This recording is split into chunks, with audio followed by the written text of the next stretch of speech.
bajas en energía, pero esa no es muy eficiente. Si hay, si hay de estas vitaminas del complejo B, esa conversión de alimentos en energía es más eficiente y evita la formación de algunos radicales libres. También es importante, la B5 en específico, en producción de lípidos y neurotransmisores, hormonas y hemoglobina. Recuerden que la hemoglobina es el pigmento que transporta el oxígeno en los animales que tienen sangre, en los peces, ¿verdad? Entonces, es importante porque ayuda a mantener en circulación suficiente oxígeno. Y la B6, que es la que tiene más funciones específicas en el sistema inmunológico, dice que ayuda en la producción de leucocitos, que son las células blancas, las células específicas del sistema inmunológico, en los linfocitos T, que también son parte de la respuesta inmunológica, y la regulación de biorritmos. Los biorritmos son los que están relacionados con los procesos de vigilia, con los procesos de descanso. Esos procesos de vigilia, de descanso, que para nosotros es dormir y estar despiertos, mayor o menor actividad, son importantes para la reparación de tejidos dañados. Entonces, si esos biorritmos se mantienen sin mayor alteración, ayuda a que los animales regresen a su estado basal y que los procesos, digamos así, de limpieza y reparación que tienen que pasar como parte del proceso de retorno a la homeostasis se completen. Entonces sí hay evidencias, ¿verdad? Algunas muy específicas como la de B6, que tienen efectos específicos en el sistema inmunológico. La mayoría de los documentos que yo leí decían que animales que tienen, o sea, que no tienen deficiencias de complejo B, que reciben suficiente complejo B, ¿verdad? Durante su desarrollo, etcétera, maduran más rápidamente, su sistema inmunológico es más eficiente, hay un mayor sobrevivencia, etcétera, etcétera, pero no hacían una conexión directa. Estas son las conexiones más directas que yo encontré. Entonces, también es importante saber que las vitaminas del complejo B no se almacenan en el cuerpo, ¿verdad? Es una de esas vitaminas que tiene que estar, tiene que ser un grupo de vitaminas que se tienen que ingerir con frecuencia porque el cuerpo no las almacena por mucho tiempo, ¿verdad? Entonces, no es que se pueda, digamos, administrar un montón de vitamina B, va a estar en el cuerpo y se va a ir utilizando conforme se requiera, sino que el exceso de vitaminas se va a excretar en la orina, ¿verdad? Entonces, por eso tiene que ser administrada constantemente. No hay evidencias de hipervitaminosis, es decir, daños por exceso en complejo B, y sí en larvitas de peces. Este es el único que encontré así específicamente donde se evaluó el complejo B y específicamente B12, ¿verdad? Para la sobrevivencia de larvas de tilapia. Y ellos sí lo pusieron en el agua. La razón por la cual lo pusieron en el agua es porque es muy difícil en alimento para larvitas, ¿verdad? Y porque además querían ver si se absorbe. Entonces, sí hay una absorción limitada, ¿verdad? A través del agua. En animales más grandes probablemente no sea el mecanismo más eficiente. Y además las vitaminas son compuestos orgánicos que rápidamente se podrían descomponer por efecto de las bacterias en el sistema, ¿verdad? Entonces no es muy eficiente la forma de administrar. La forma más eficiente es a través de la alimentación. Entonces sí, mejora la respuesta inmunológica, mejora la capacidad de respuesta al estrés oxidativo, pero no para todas las vitaminas del complejo B existe como claramente la ruta en donde interviene. Y parte de la pregunta era, ¿qué pasa en camarones? ¿Verdad? Que ahí es más difícil. En camarones es más difícil determinar porque parte de la vitamina B de los que los animales superiores necesitan y utilizan, incluyendo los humanos, es sintetizada por la microbiota, ¿verdad? Por la flora gastrointestinal. Los camarones, su tracto digestivo es relativamente más simple y su flora gastrointestinal también. Entonces, aparentemente, los camarones tienen requerimientos de complejo B más altos que otros animales, pero se debe a eso, que su capacidad, digamos, fisiológica de que su microbiota la produzca es muy limitada. Entonces, tiene que ser ingerida a través del alimento. Pero como los camarones ingieren muchos microorganismos, puede ser que parte de allí suplan, digamos, ese requerimiento. Y en camarones encontré algunas investigaciones, específicamente una donde hablaba de la B2, donde dice que ayuda a la actividad de las lisoenzimas. Esas no las hemos visto todavía, pero como su nombre lo indica, son enzimas que se encargan de lisar, de romper. Son enzimas que se producen cuando el sistema inmunológico está activo para tratar de destruir microorganismos y agentes extraños. También activa un mecanismo del sistema inmunológico específico que se llama la cascada de la fenoloxidasa, que es una enzima que oxida, ¿verdad? También como parte de esa respuesta oxidativa que hablamos. Y también, ¿verdad?, en la producción de esos radicales libres, que en exceso pues no los queremos porque causan daños en el cuerpo, pero que son necesarios durante esos procesos donde hay problemas y necesitamos eliminar esos materiales extraños o esos patógenos. En general, las vitaminas del complejo B, como en otros animales, intervienen en el metabolismo energético y la B12, ¿verdad? No solo en camarones, sino también en peces, se ha demostrado que mejora la capacidad de respuesta inmunológica innata. Esa es una respuesta inespecífica que siempre está presente. Es decir, un animal que no tiene deficiencias de vitamina B12 va a reaccionar mejor ante un estrés o un desafío por un patógeno o un competidor. Pero no necesariamente está claro cómo es que funciona. Entonces, sí hay una conexión, pues, digamos, directa entre complejo B y sistema inmunológico, pero no está necesariamente claro qué es lo que hace. Sabe que mejora la respuesta innata, que mejora la integridad de las membranas celulares, que mejora la capacidad de la respuesta energética, que evita la oxidación porque se hace más eficiente la producción de los radicales libres y ese tipo de cosas. Pero algo así muy específico, donde digamos, por ejemplo, como en el caso de la vitamina C, que si no hay vitamina C, el proceso de sanación de heridas casi se detiene.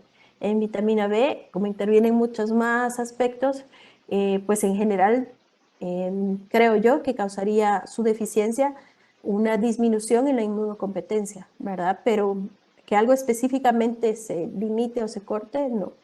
Y si la administración a través del agua es posible, sí, pero no creo que sea una forma muy eficiente de administración, ¿verdad? Porque es hidrosoluble, se tendría que alcanzar concentraciones muy altas, lo cual no sería eficiente y existe el riesgo de que pues que por actividad microbiana se inactive o se metabolice, ¿verdad? Entonces, lo mejor es la administración realmente a través del alimento. Es mucho más rápido, sí, si se inyectara, pero en animales acuáticos eso es un poco difícil, digamos así. No es imposible, pero es un poco laborioso e implica un estrés para los animales. Entonces, sería tal vez, los beneficios tendrían que ser mucho mayores para solo estresarlos si no se administra suficiente, tomando en consideración que no son vitaminas que se almacenen en el cuerpo, ¿verdad?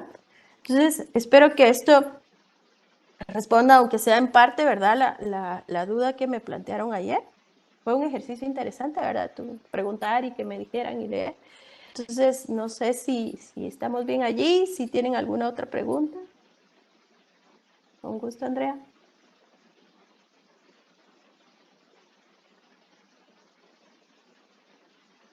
¿Quiere hacerme una pregunta, Roberto?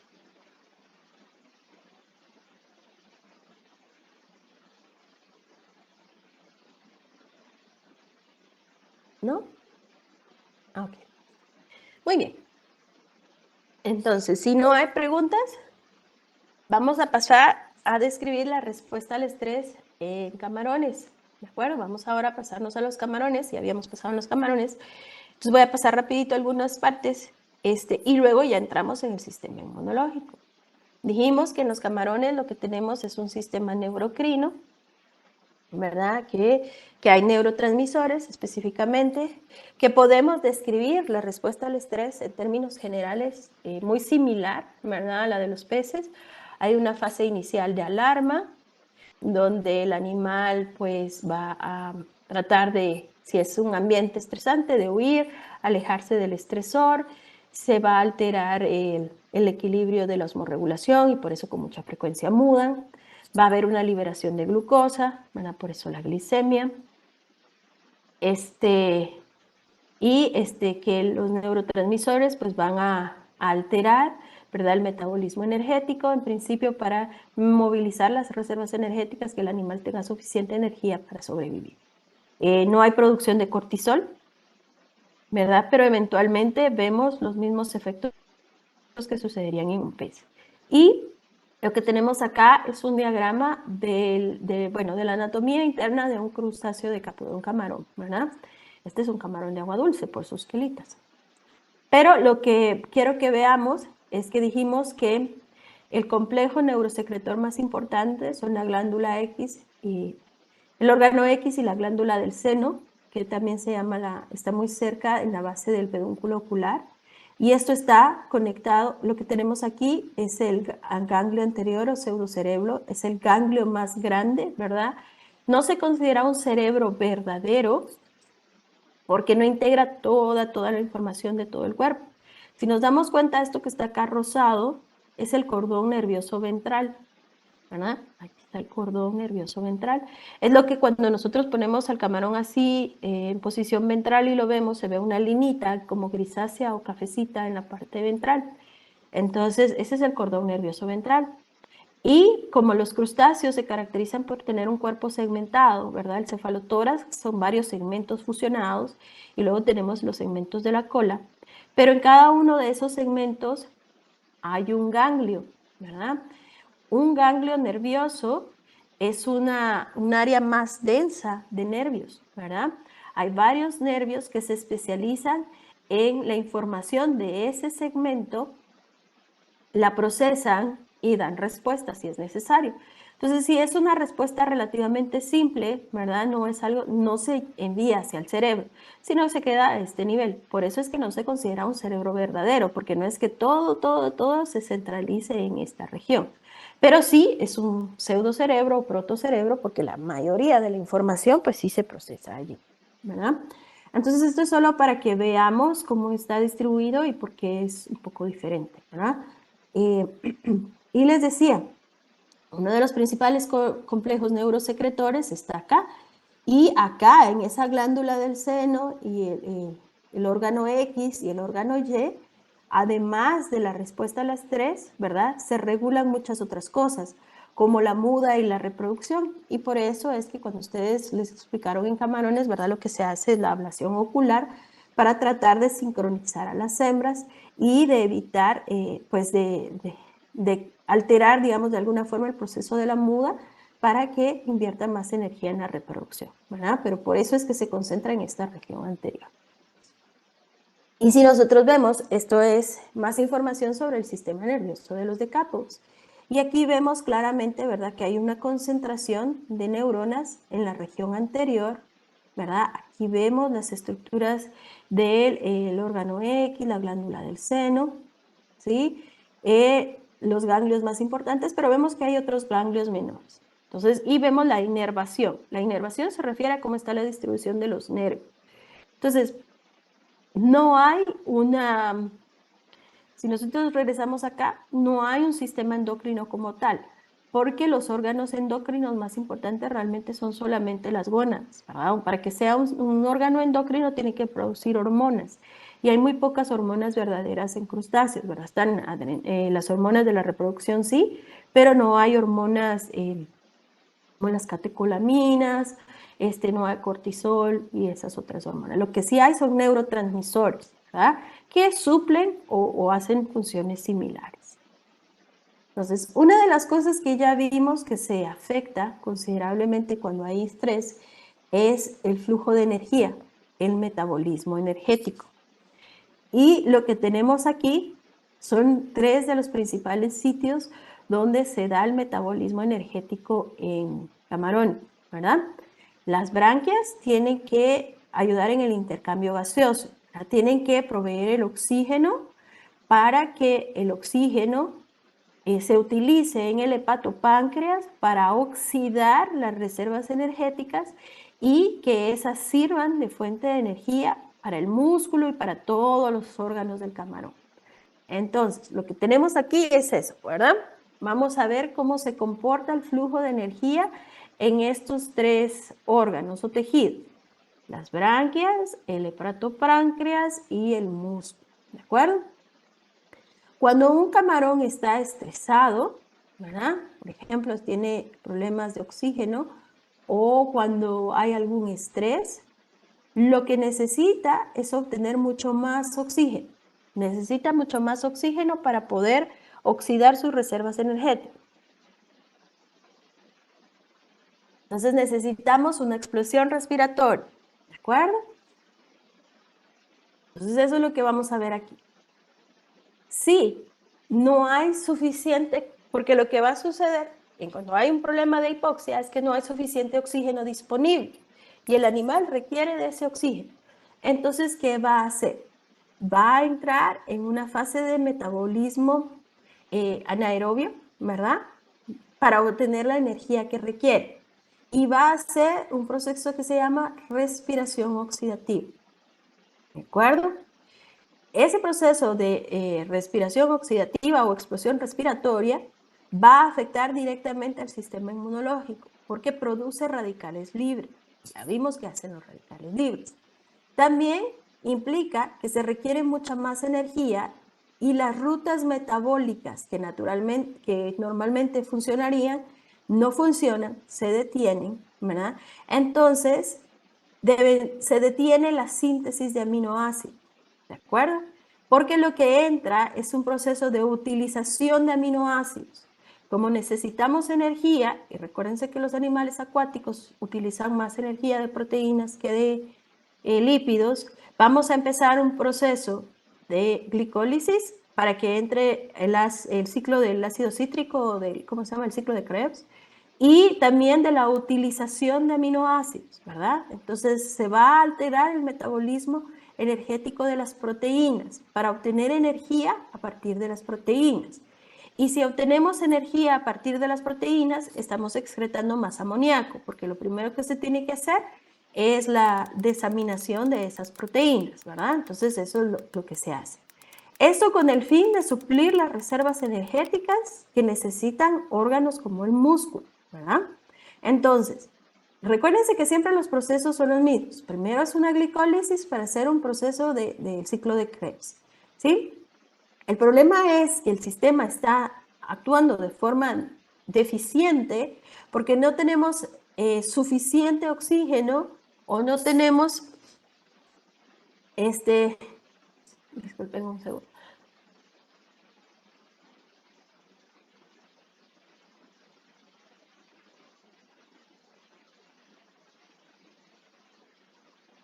Perdón. Pues como necesitamos que sea un proceso más acelerado, entonces empezamos en un proceso de explosión respiratoria y es menos eficiente. Se empiezan a acumular metabolitos que podrían ser eventualmente tóxicos, pero necesitamos inmediatamente producir energía.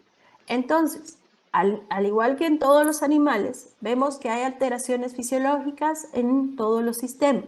En el sistema respiratorio, en el sistema que regula el metabolismo energético y también en el sistema, en este caso, que se encarga del movimiento y desplazamiento, ¿verdad? Porque una de las reacciones necesarias, y que es una de las primeras cosas que nos hacen los camarones, y ustedes los habrán visto cuando los capturan, es que se encogen hacia atrás, ¿verdad? Que se retraen hacia atrás. Entonces sabemos que tiene efectos en el metabolismo energético. También sabemos, ¿verdad? Que uno de los principales estresores en animales acuáticos es la hipoxia. Y en este diagrama, los investigadores evaluaron a nivel del metabolismo de los camarones cuál era el efecto de la hipoxia. Y ellos lo que hicieron es que tenían animales en condiciones normales, ¿verdad? Y animales que estaban en hipoxia. Este era su control y este era su tratamiento.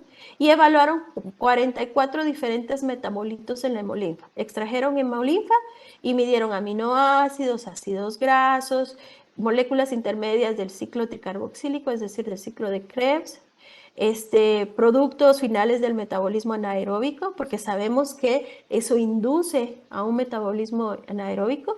Todos esos metabolitos fueron sus biomarcadores, ¿verdad? Y compararon. En este caso tenemos específicamente para el ácido láctico, que sabemos que se produce ácido láctico como resultado de la respiración anaerobia en la musculatura, ¿verdad? Entonces, de todos esos metabolitos que evaluaron, los animales del control normalmente tenían concentraciones menores, mientras que los que estaban estresados tenían concentraciones mucho mayores, que evidenciaba la presencia de esos metabolitos, ¿de acuerdo? Evidenciaba que se daba un efecto similar al que se llama Warburg, ¿sí? ¿Qué es ese efecto Warburg? Es cuando se produce energía en el citosol por glicólisis anaeróbica y fermentación láctica y no por respiración aeróbica en las mitocondrias. ¿De acuerdo? Quiere decir que el metabolismo cambia de la respiración aeróbica normal, que es más eficiente, a una respiración anaeróbica de fermentación láctica. Y sabemos que eso produce ácido láctico y que eso disminuye el pH, disminuye la eficiencia en el transporte de oxígeno, entonces disminuye la eficiencia en la oxigenación de los músculos y tejidos. Eso puede ir dañando los músculos y tejidos, en consecuencia los metabolitos en cascada van a dañar el aparato renal, ¿verdad? Y por falla renal pueden morir los camarones. ¿Ok? Además de eso, se evidenciaban cambios en el metabolismo energético, hacia un metabolismo menos eficiente pero más rápido, daños por estrés oxidativo y problemas en la osmorregulación.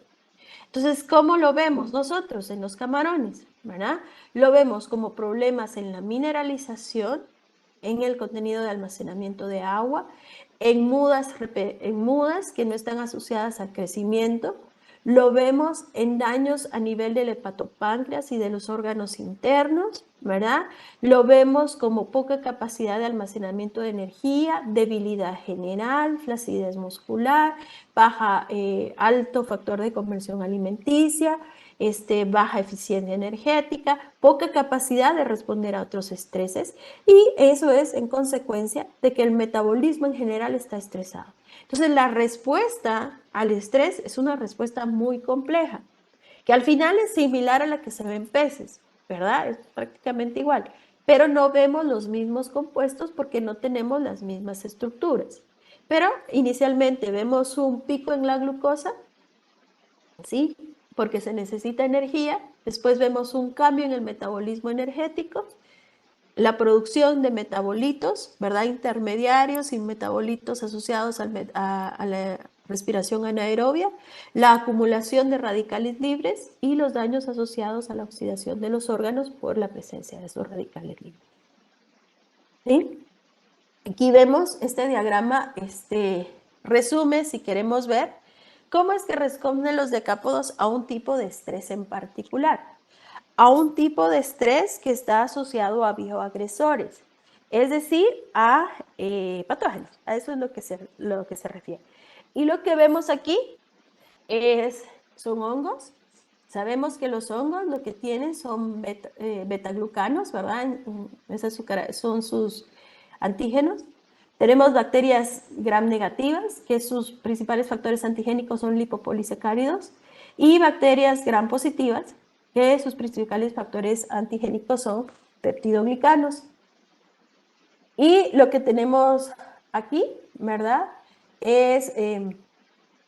Son proteínas que específicamente se fijan a esos factores antigénicos, ¿sí? Si el camarón detecta la presencia de estos compuestos antigénicos, va a empezar a producir proteínas y glucanos, ¿verdad? Eso es lo que son estas, que se fijan a betaglucanos, a lipopolisacáridos o a peptidoglicanos. Entonces, esta se llama proteínas ligandos de glucano. Eso es lo que son. El reconocimiento va a activar una cascada de reacciones de la serina proteinasa, ¿sí? Que tiene como objetivo reaccionar a estas amenazas. Y eso se llama así cascada porque va en secuencia una serie de reacciones que va a activar una de las principales respuestas del sistema inmunológico de las camarones, que es la cascada de la profenoloxidasa. Esto que está aquí. La profenoloxidasa, ¿verdad? En la estimuladora de la profenoloxidasa, sistema propo, va a tener al final de toda la secuencia la producción de melanina, ¿sí? La melanina es un pigmento oscuro. Cuando hay daños físicos, nosotros vemos la deposición de melanina en esos sitios donde hay daños físicos. Y si no, esto también está relacionado precisamente con los cambios de la coloración que hablamos el día de ayer. Entonces, lo que quiero que veamos de este esquema es que la respuesta a un estímulo, habíamos hablado, por ejemplo, de problemas de oxígeno, pero puede ser, ese estresor puede ser un estímulo biológico, ¿verdad? Un bioagresor. Va a desencadenar una serie de procesos fisiológicos que lo que buscan es inactivar la amenaza, ¿verdad? Eliminar la amenaza y nuevamente alcanzar el equilibrio.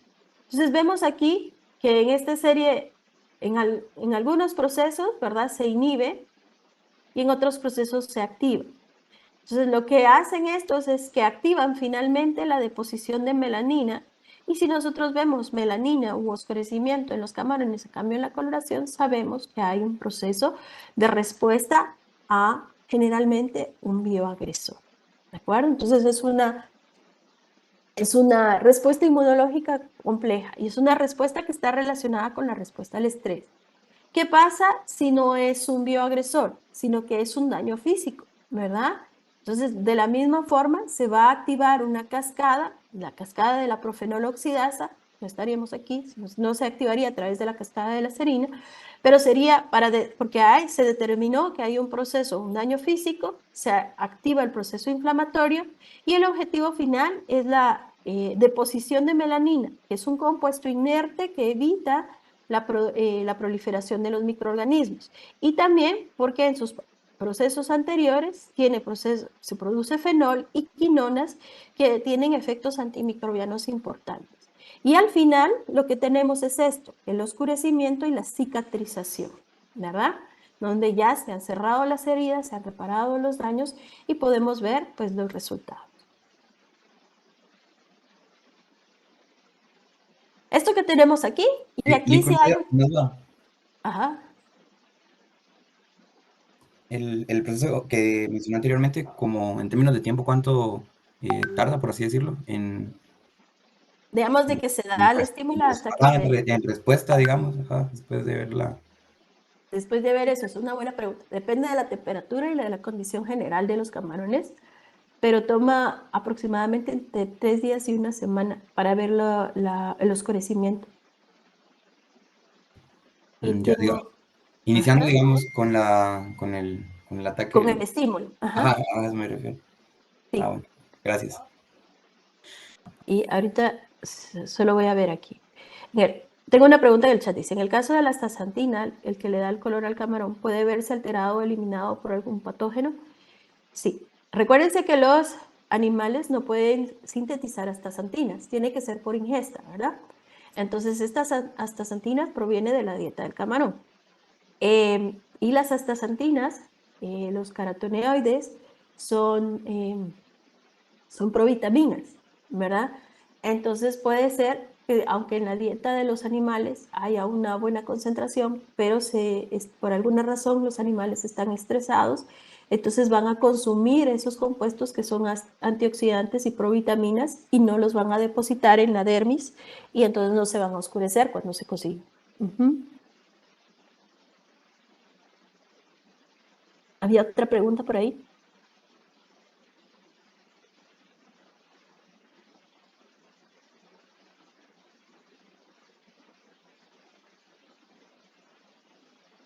Ok. Bueno, y en este caso específicamente, ¿verdad? Aquí tenemos la integración de los nutrientes en el metabolismo. Tenemos los diferentes, aquí están los ácidos grasos, aquí tenemos los carbohidratos, tenemos las vitaminas del complejo B, no todas, ¿verdad? Pero aquí está la B1, la B5, la B6, la B12, nos falta la B3, aquí está la B3. Pero vemos que en la función principal de las vitaminas, voy a hacer énfasis ahorita en ellas porque fue la pregunta que teníamos, ¿verdad? En el aire, es a través del metabolismo energético y la eficiencia del metabolismo energético. Entonces, si ese metabolismo, lo importante de los nutrientes, sabemos que es que aportan energía, pero no queremos que todos aporten energía. Lo que queremos es que los que son principalmente energéticos se vayan para la energía y la proteína que se vaya para síntesis de proteína, los lípidos que se vaya para las nuevas membranas, etcétera, ¿verdad? Entonces, en términos normales, el metabolismo energético es este, ¿verdad? Los ácidos grasos se tienen que acortar, tienen que ingresar, tiene que producirse acetilcoenzima A para que eso pueda entrar al ciclo de Krebs. Los carbohidratos se tienen que simplificar para formar glucosa y eso tiene que luego ser transformada en acetilcoenzima A para entrar al ciclo de Krebs, ¿verdad? Entonces aquí tenemos lípidos, carbohidratos. Las proteínas idealmente no ingresan como fuente de energía, no es eso lo que queremos. Si tenemos suficientes vitaminas, ¿verdad? Las vitaminas, algunas de ellas funcionan como proenzimas o coenzimas, ¿verdad? Para hacer que tengamos todos los metabolitos intermedios o los compuestos intermedios que son necesarios para que el proceso energético sea más eficiente y el animal tenga energía suficiente para soportar el estrés y pueda responder a las enfermedades. Bueno, también, ¿verdad? Porque esa energía permite iniciar el proceso de síntesis de aminoácidos que son necesarios para la integración de las proteínas. Y sabemos que las proteínas, ¿verdad? Además de las proteínas musculares, digamos, sabemos que no son solo tejidos, sino que las enzimas, las hormonas, son de naturaleza proteica. Entonces se requiere de la síntesis de esas proteínas para que funcionen como enzimas u hormonas. Y aquí tenemos incluso las proteínas, las enzimas, las hormonas, que forman parte de la respuesta inmunológica. En camarones no tenemos, pero en peces que sí tenemos, los anticuerpos son también de naturaleza proteica. Ay, permítame.